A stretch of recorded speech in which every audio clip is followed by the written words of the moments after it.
আসসালামু আলাইকুম।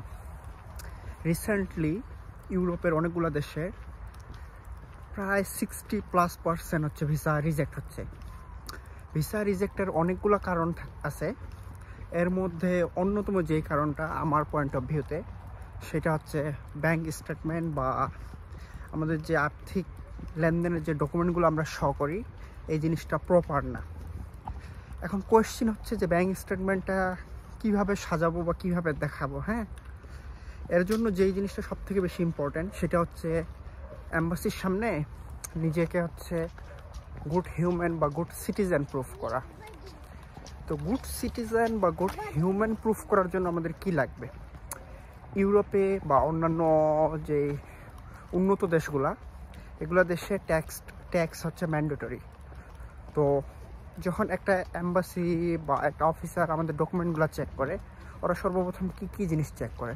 ওরা সর্বপ্রথম চেক করে যে যেই পার্সনটা হচ্ছে ভিসার জন্য অ্যাপ্লাই করছে, সে সঠিকভাবে ট্যাক্স দেয় কি না, বা তার বাবা বা মা সে যে তাকে হচ্ছে স্পন্সর করছে, সে ট্যাক্স দেয় কি না।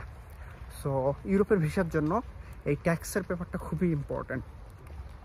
আরেকটা জিনিস, কারো যদি প্ল্যান থাকে না আমি দেশের বাইরে যাব, তার 2-1 বছর বা 3 বছর আগ থেকেই তার এই প্ল্যানটা করা উচিত, নিয়মিত ট্যাক্স দেওয়া উচিত। যখন ট্যাক্সের ডকুমেন্টগুলো সঠিক থাকে, ব্যাঙ্ক স্টেটমেন্ট সঠিক থাকে, বা বাসার জন্য যে কোনো জিনিস পারচেস করলেও ব্যাঙ্ক অ্যাকাউন্ট থেকে পারচেস করে, এই জিনিসগুলো খুবই ইম্প্যাক্টফুল, বা ভিসার কাগজপত্র যখন জমা দেওয়া হয় সেই ক্ষেত্রে খুবই হেল্পফুল হয়। আর আরেকটা জিনিস, অনেকেই বলে যে না আমার তো ট্যাক্স দেওয়ার মতো ইনকাম হয়নি, বা আমাদের তো সেই পরিমাণ ইনকাম নাই, টাকা আমি কারো কাছে লোন নিছি বা ধার করছি, বা এইভাবে করে কারো টাকা দিয়ে দেখাচ্ছি ব্যাংকে, দেখে আমি বিদেশে যাচ্ছি। তো এই ক্ষেত্রে আরেকটা ওয়ে আছে যে 3 বছর ন্যূনতম যে ট্যাক্সটা দিতে হয় গভর্নমেন্টকে, বা 2 বছর, এই ট্যাক্সটা দিলেও কিন্তু ক্ষতি না। এটা এক প্রকার ইনভেস্টমেন্ট বলা চলে।